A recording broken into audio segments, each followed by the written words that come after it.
Magandang umaga po sa ating lahat. Maaga po pala akong gumising ngayon dahil meron tayong gagawing mini vlog bilang bahagi ng kahingian sa aming asignatura. Kaya naman, sa araw na ito ay samahan niyo po akong bisitahin ang isa sa mga gumagawa at nagbebenta ng suman o mas kilala sa tawag na kurukod dito sa Katarman. Masasaksihan natin ang mahakbang at proseso sa paghahanda ng kakaning ito. Sa videong ito ay malalaman din natin ang mga katawagan sa Norte Samarnon ng mga sangkap na ginagamit nito. Pagkadating ko nga po pala sa kanilang bahay ay tamang-tama lang dahil si nanay ay nagsisimula na sa paghahanda ng kanyang mga sangkap na gagamitin. Ang unang sangkap na kanyang inihanda ay pilit na kung saan hinugasan niya ito. Lola, ini kasalmunan. Hugasan muna ang pilit. Itis mo butangan sa linog para malinis siya.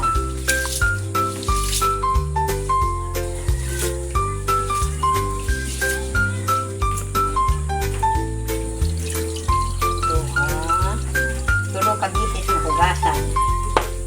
Para sure ball. Malimpyo.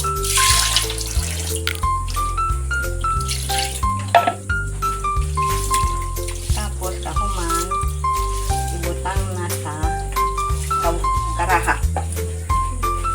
Pagkatapos ngang hugasan ni nanay ang pilit ay agad naman niya itong isinalin sa kawali. Dito niya gagawin ang mga paghahalo ng mga sangkap na gagamitin.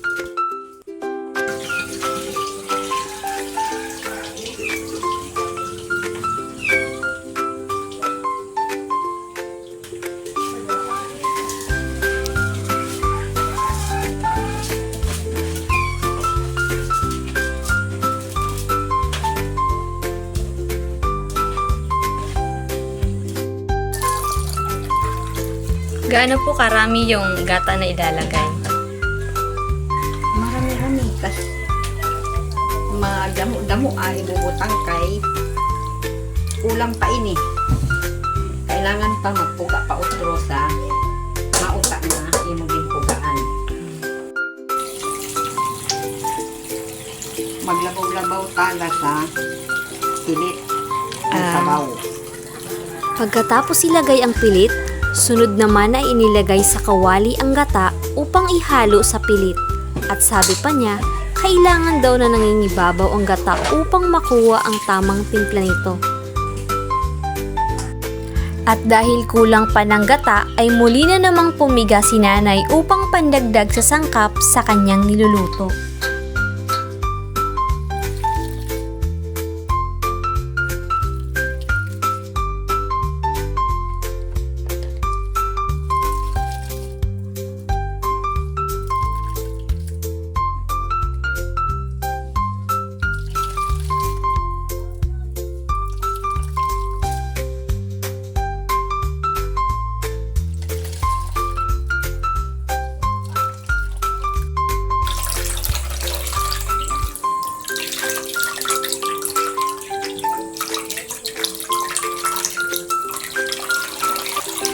Dapat ganito karami ang gata na iyong gagamitin upang makuha ang tamang timpla.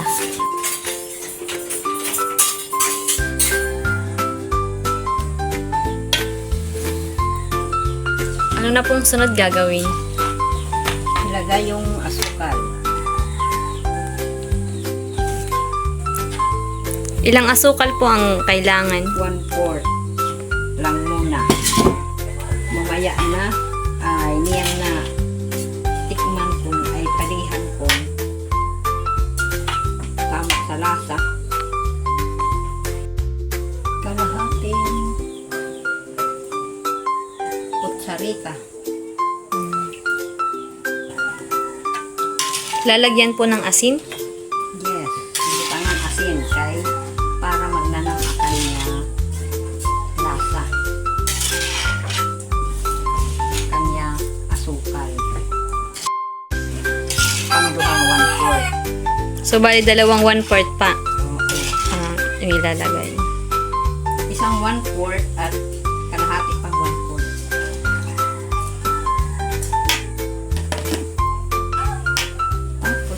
lang.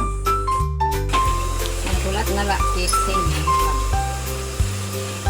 Pag marasiling. Mga ilang minuto po kailangan hintayin. Siguro mga 30 minutes.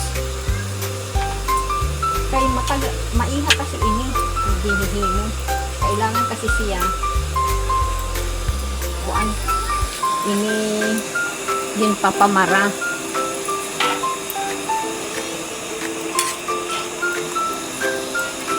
Maghalo ka lang po ng maghalo. Hiri naman masyado kuan la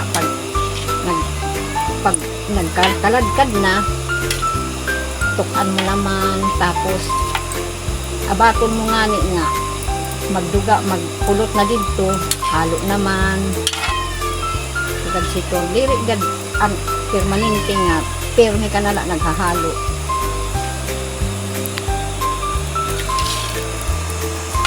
kay matanglay sige la halo kay tulis man giniling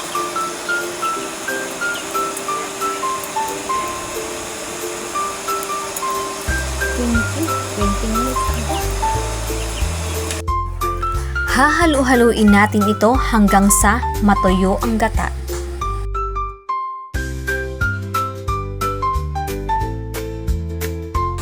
tapos yung ano siya mamara na din siya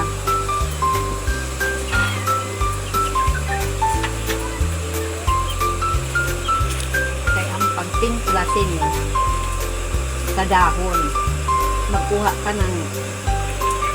ka kapiraso na dahon tapos iganon mo sa yung malinis na dahon limpyo na dahon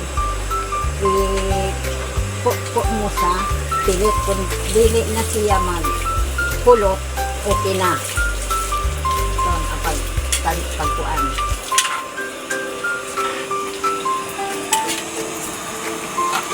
pwede na hanguon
kaladkad na kailangan kinahanglan gihapon yun para dili kumulot sa kawal para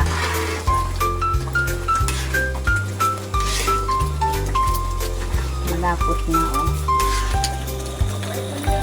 Malapot na. Tuloy-tuloy lang po ang halo pag-upay para diri kumulot pilit sa karaha.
Kailangan pahinaan ang apoy para hindi masunog. Para di pumulot sa pulong para ang pilit.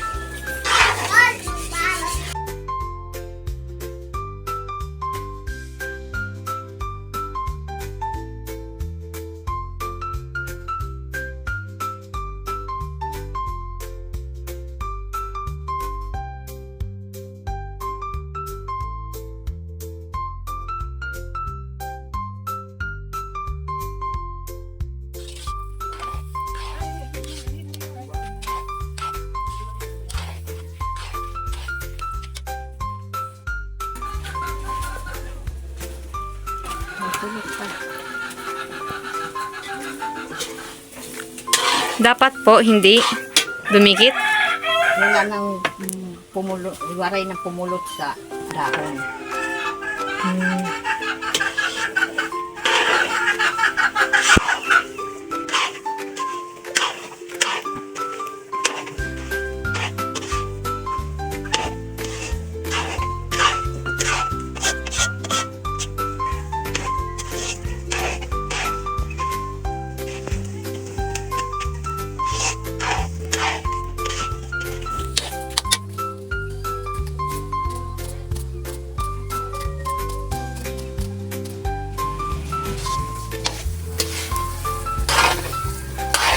Kailangan talaga makuha yung tamang lagkit ng pilit.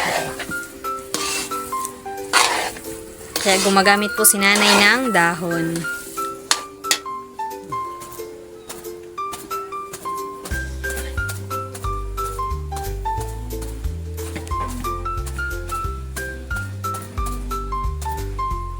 Hindi ba? Wala na. Okay na po. Okay na. Okay na to. Kaya naman hahanguin na. Magputos na kit sa dahon. Ganito lang.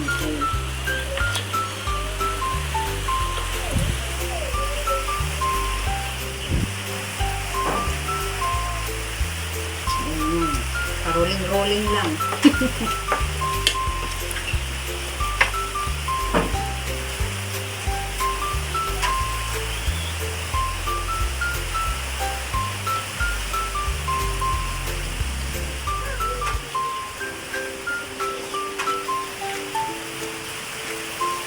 Magkano po ang presyo ng isang... Ganito. Opo. Opo.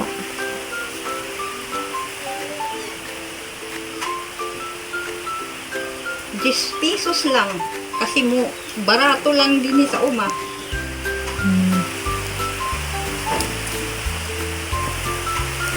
Ilang taon na po kayo nagbibenta po ng...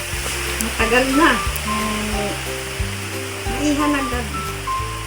Mga digtoy pa kabataan. Nagtitinda na po kayo ng... Suman, baranggo, Mm. birain. Tapos, yung baduya.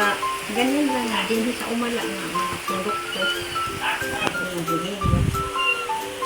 Gaya po ng sabi ni nanay, matagal na siyang nagtitinda ng suman mula noong maliliit pa lang ang kanyang mga anak ay ito na ang kanyang hanap buhay. Sa bawat peraso ng suman ay binibinta niya ito ng 10 piso bawat isa.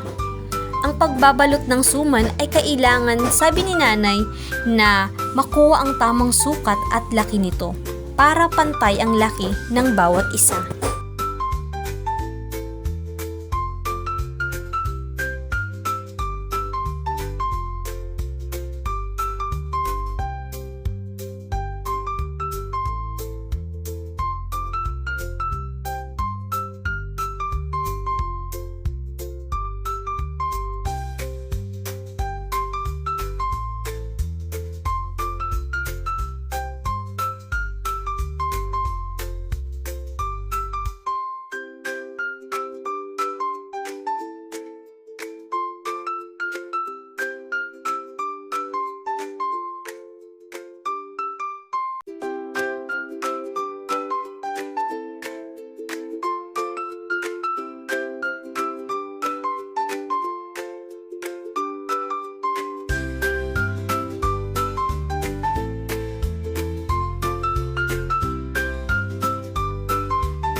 Ilan po ang inyong kinikita sa pagtitinda nito sa bawat araw?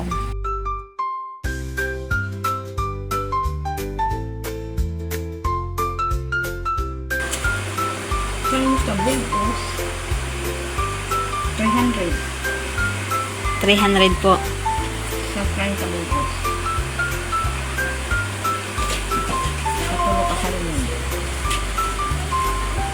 Sabi niya, sa isang araw ay kumikita siya ng 300 sa pagbibinta ng suman. Ang binibili lamang niyang sangkap dito ay asukal at ang iba ay galing mismo sa kanila gaya ng gata, pilit at dahon ng saging.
Sa ilang minutong pagbabalot ni nanay ng pilit sa saging ay natapos na rin at nakagawa siya ng 30 pirasong suman.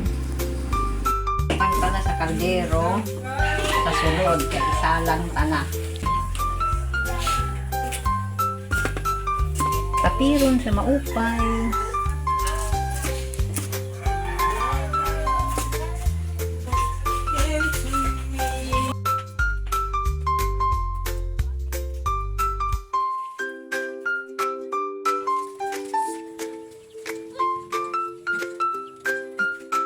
Ano? Gaano po karami yung tubig? Isa't kalahating tabo.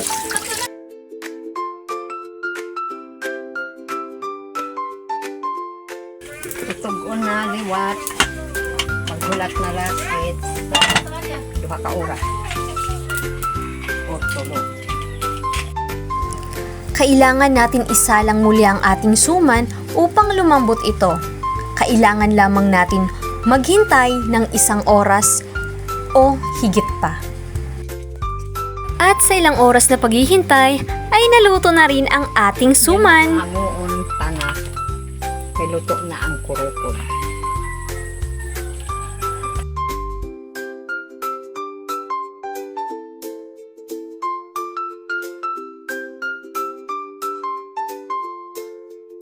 Bago natin tapusin ang video ito, muli binabati ko po si Nanay Concepcion dahil pinayagan niya po akong videohan siya. Maraming salamat po!